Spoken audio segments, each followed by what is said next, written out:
Hi, everybody. My name's Ben Schiller. I'm with Maiden, and this is the Privacy Podcast. And welcome to the show. And today we're joined by one of Maiden's very distinguished partners. That's Gateway, in the form of Igor here, Igor Mandrigin. He is one of the co-founders of Gateway, and now a chief technology officer. I think, Igor, is that right? Yep. Thanks, Ben. Thanks for having me. Nice to be here.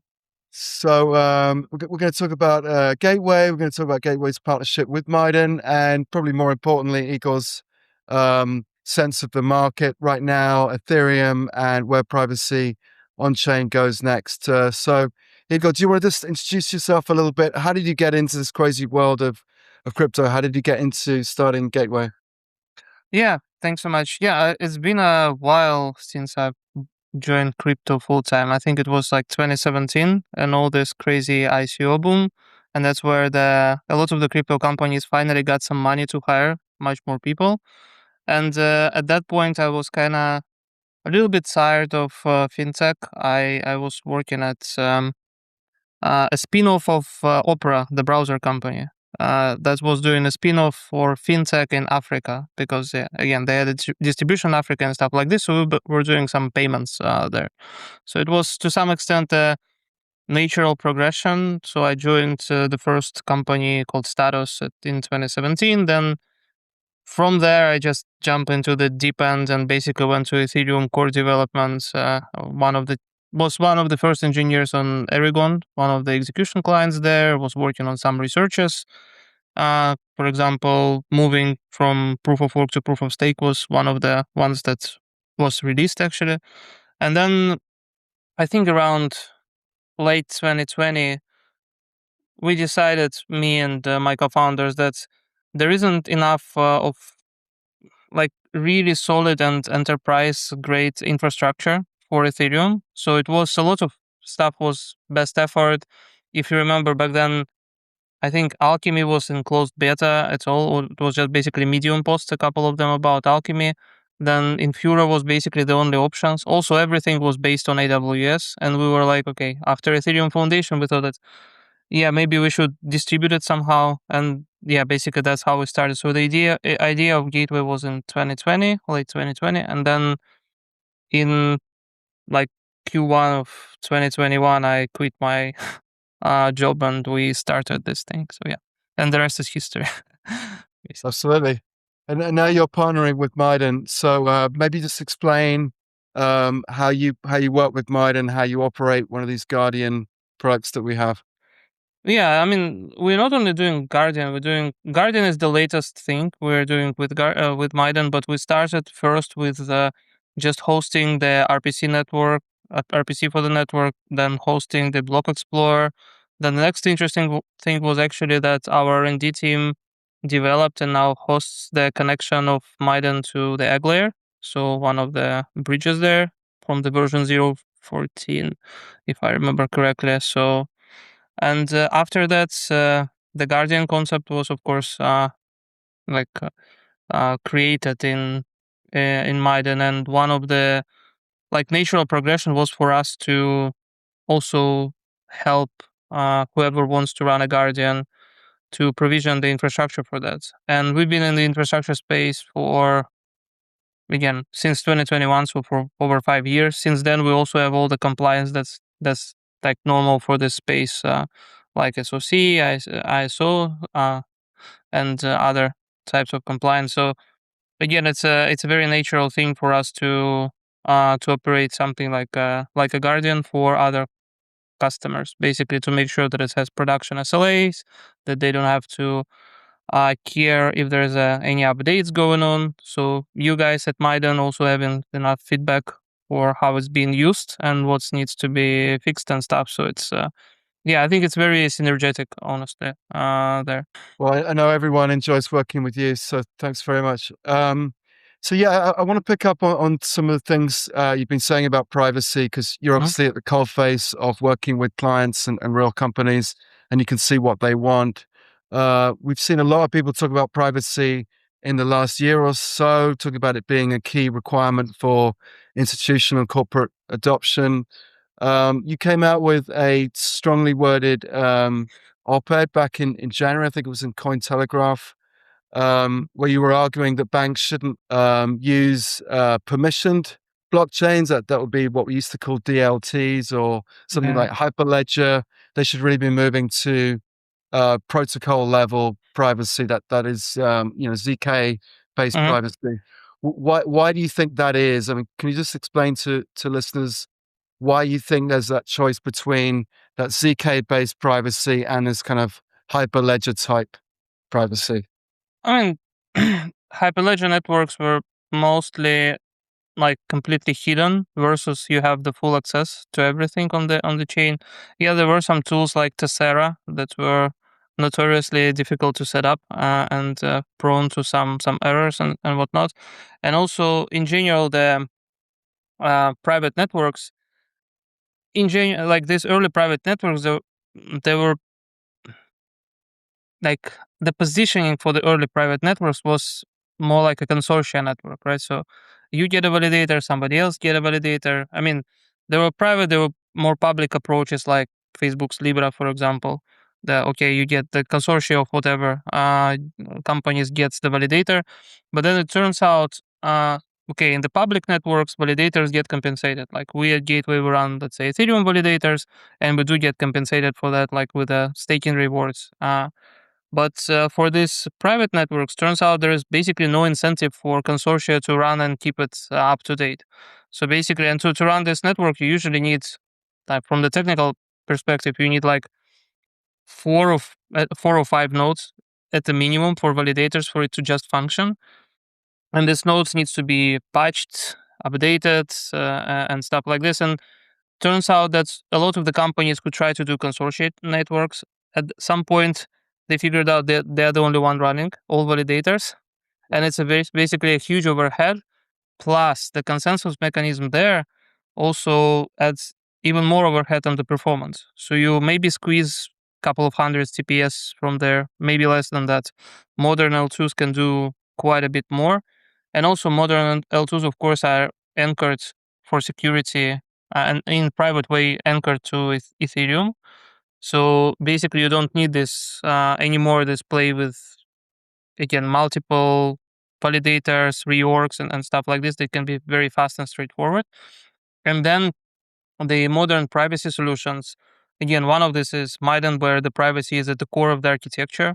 There are some other solutions like our open privacy suite or like ZK Sync Previdium or something else where the privacy is on top of the chain, but it still provides some level of privacy. These solutions are much more, I mean, much more modern, if you want. Like Tessera was pretty old and again very complicated. And again, when your privacy is ZK based, like Maiden, and again in Maiden, privacy per se isn't ZK based. Correctness is ZK based. Like privacy is achieved in the way that I'm just not giving you my state, and that's it.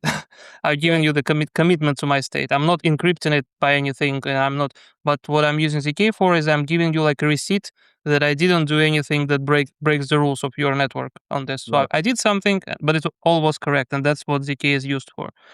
The same story is for any ZK rollup when again they don't or not rollup, probably Validium, they don't show what they did. Of course, not as granular as Maiden, but like they don't show what they did, and then they give a proof to Ethereum that they didn't do anything wrong in there. And I think it's much better choice because the organization anyway will run this chain by themselves or a part of the chain. Again, Maiden is very special in terms of um, since it's an edge blockchain, and in a lot of ways, in a lot of other chains, these proofs and whatnot, they're more centralized because they're very expensive to run.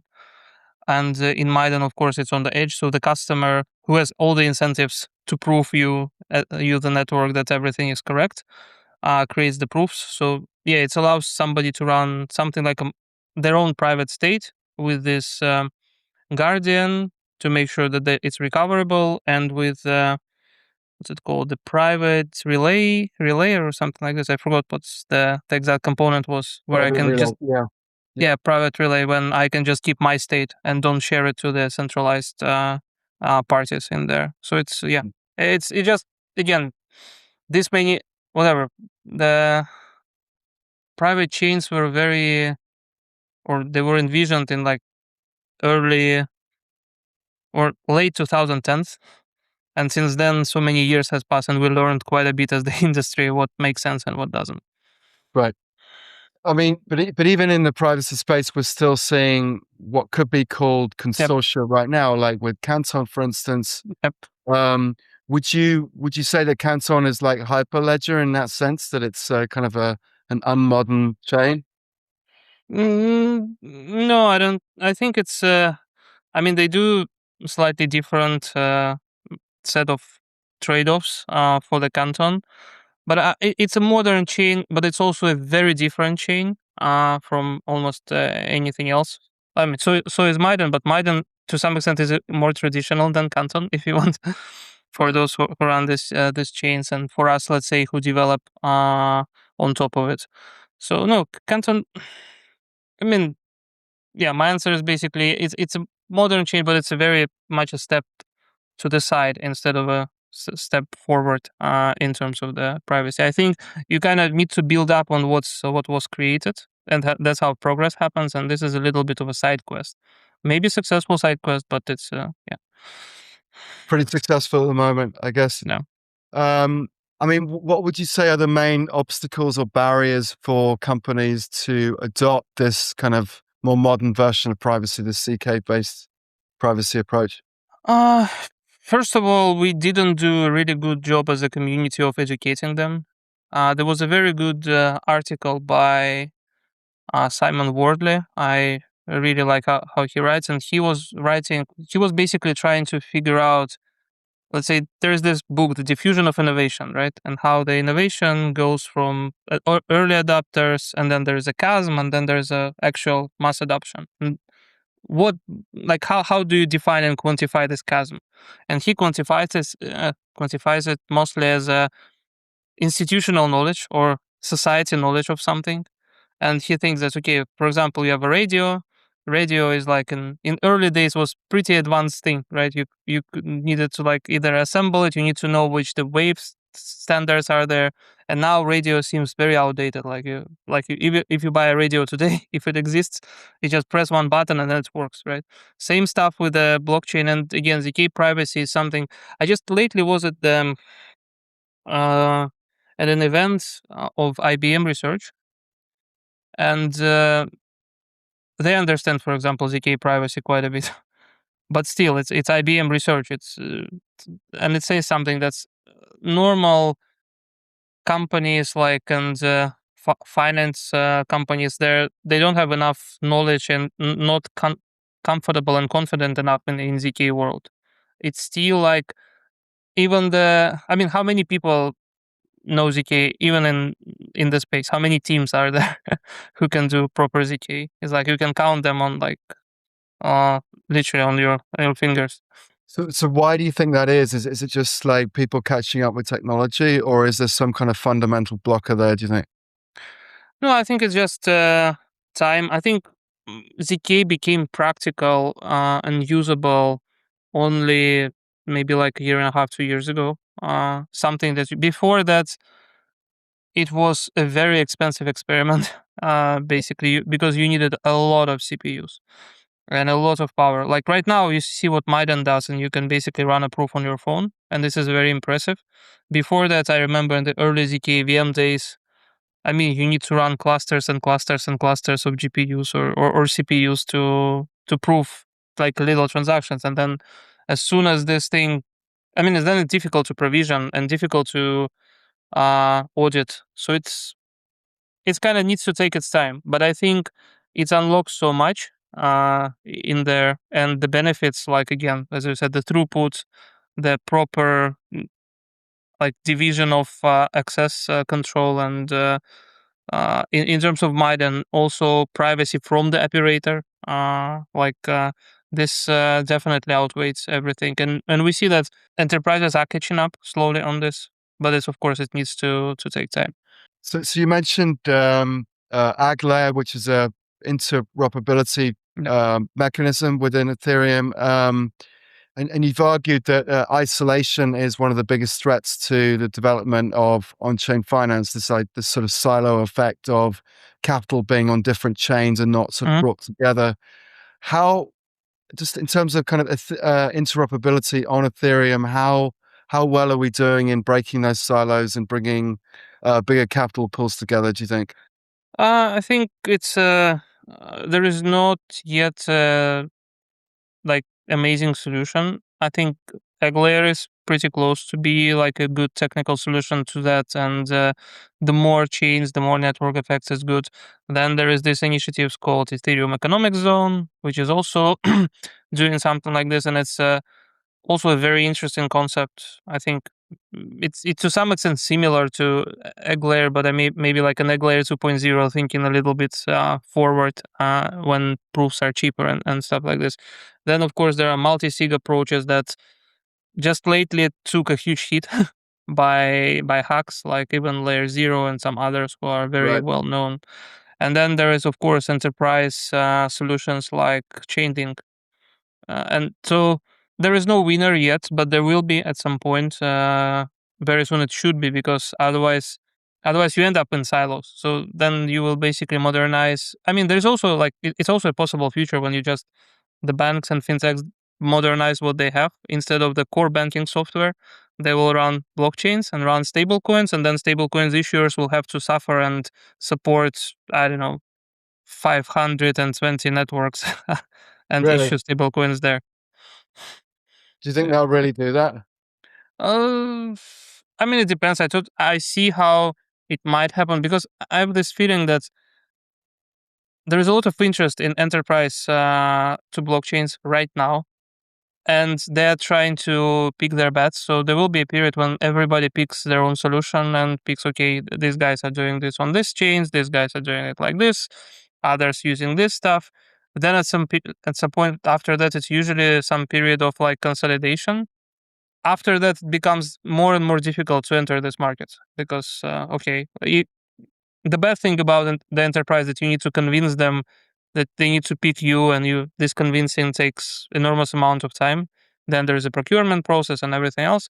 But then if they pick you, like to replace you, it's also like a very very like long time. That's why you see the like homegrown core banking system that don't even work that well still in like and they're like actually dragging the company, and they know that they're like not efficient from the financial standpoint, and then they basically building up extra layers to make sure to compensate for that, but they still cannot replace it because it was a choice made like, I don't know, 20 years ago, and and they kind of stick to it, and it's so core that it's very difficult. So now we're in the window of opportunities where they are ready to replace a lot of this core stuff, because you obviously see how much stable coins, for example, are more efficient than like traditional method of transferring money between countries and between people, and how RWS is much more efficient because at least they work 24/7, 365, right? And how all the things are very very appetizing, but then at some point they will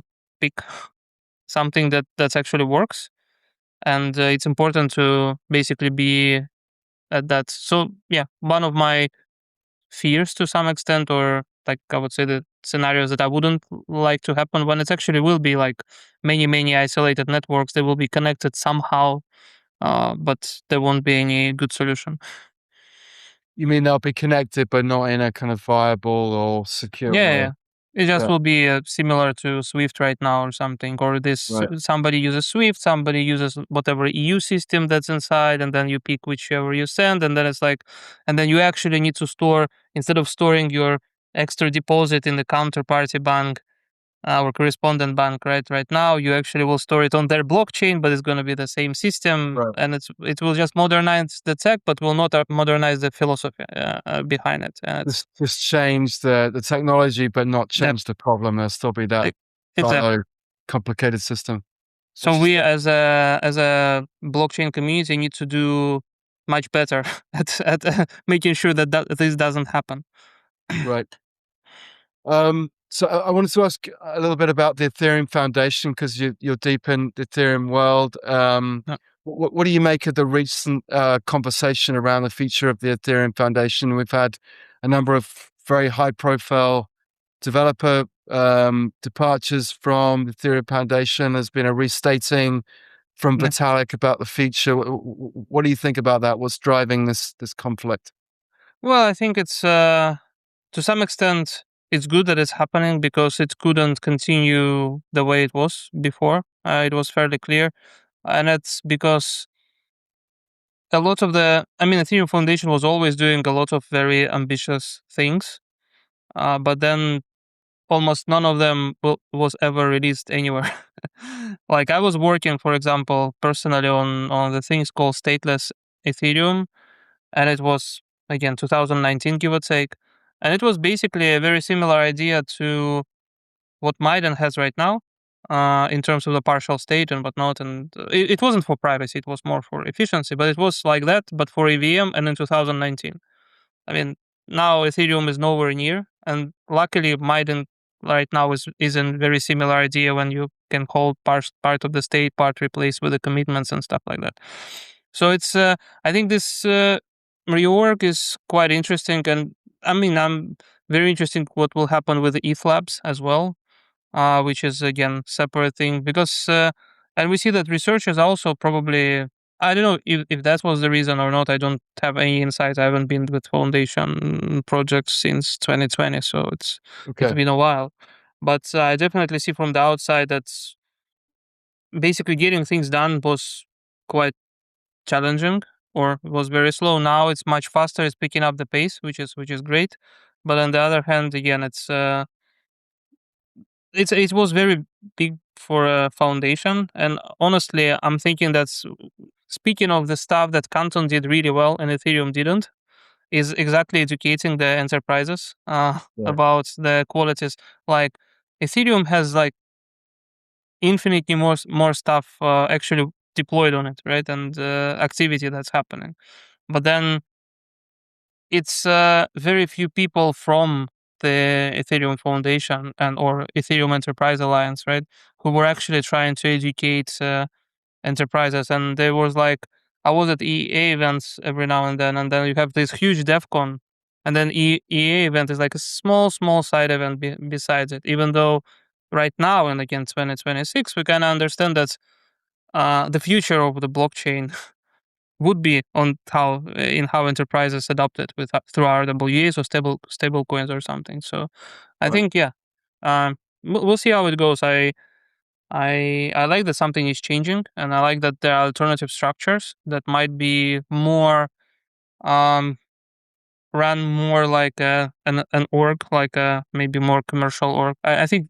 ETH Labs is a non-profit, but maybe it's run more like traditional organization than Ethereum Foundation, which was much more like amorphous or something. Right. Like some people were in multiple working groups. This working group sometimes called each other. Mostly they were talking around ETH research forums and stuff like that. Right. So, I mean, most people seem to think that the Ethereum Foundation's role will get smaller. It will do less things.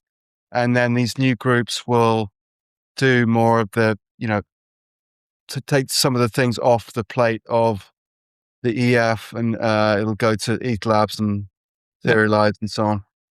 Which is totally fine. Again, a lot of the initial EIP process was around that Ethereum Foundation shouldn't be like the one who's suggesting all the EIPs. They ended up suggesting like the vast majority of them, but there still was some process about okay, some popularity thing around these EIPs and even like yeah, basically playing popularity contests and stuff and things Right. like that. But I think the more parties are involved that have more influences, it might be good.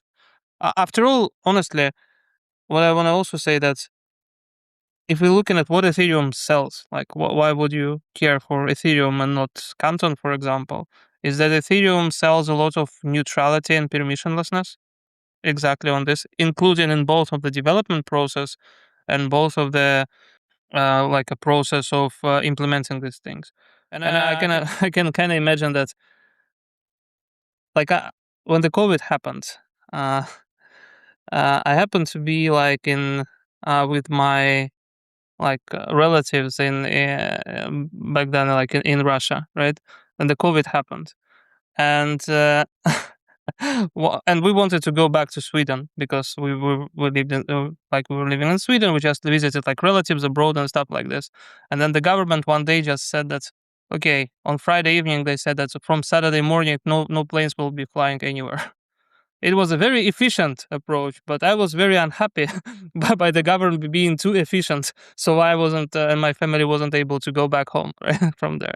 So I would prefer the approach when, again, a lot of European countries where you at least get a heads up about the changes and stuff like that. So I think if you have the same like if you have global settlement layer, when somebody can just come and say, okay, we're changing this rule tomorrow, it's also a very dangerous proposition.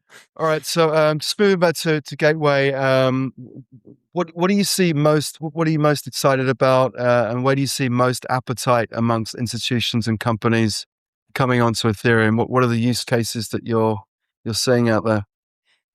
Yeah, we definitely see a lot of interest around adapting stable coins for different efficiency games. That's number one. It could be remittance, it could be payments, it could be, I mean, some other stuff. The second thing is, of course, different ways of, we call it real world assets, but basically tokenizing something. Like it means that, like a bank issues a loan, for example. And then they want to open secondary market for this loan on chain to sell it to somebody and stuff like this. And then the third thing is basically there's a lot of modern fintech that are being launched right now. And if somebody is launching, we call it like neobanks, right? If somebody is launching a neobank, a lot of them are picking on chain rails from the get-go because again they're starting from scratch. They maybe have a license like EMI or something like this license, and then basically by starting from scratch they don't need to have this legacy that was decided 20 years ago. So they basically look in the on-chain, and there are a few, I don't remember the names, a few neobanks that they're on chain, but you will never know it. Like they never show it to the customer, so it Right. kind of becomes an invisible rails.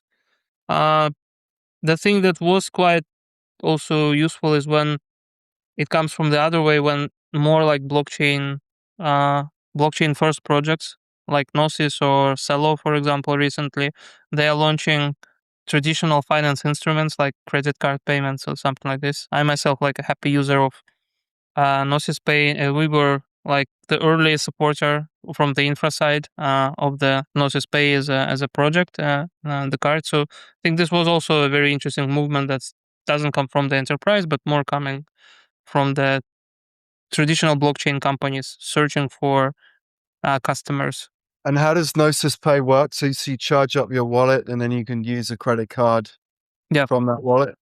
basically you breach your money after you pass all the KYC and all the formalities that you need. The card is being issued that is connected to your safe wallet on Gnosis chain. And then when you reach money there, they're being converted to Monerium's Euro E. And then basically each time you transact, it just charges your Gnosis safe. And then you see all the on-chain transactions.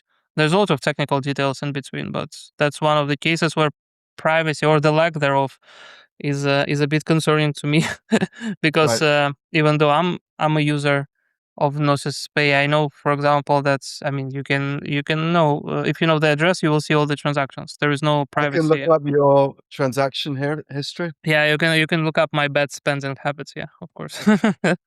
So that's a little bit of a problem. Like I would be much more comfortable if there was a good privacy solution on Gnosis chain, but there isn't currently. Of course, the teams are working very very hard to add this, but so far there isn't any in production. Or like a credit card on Maiden would be awesome, right? Where I only see my stuff and I only commit to what I'm doing. So yeah. I'm pretty sure it's in the roadmap somewhere. So thanks very much for being on the show. Thank you. Thanks for having me. Thank Thanks everybody for listening to the Privacy Podcast. I'm Ben Schiller, and I just want to give a shout out to Michelle Musso from Musso Media. She produces the show here and does an excellent job, so highly recommend her. And we'll see you next time on the next Privacy Podcast.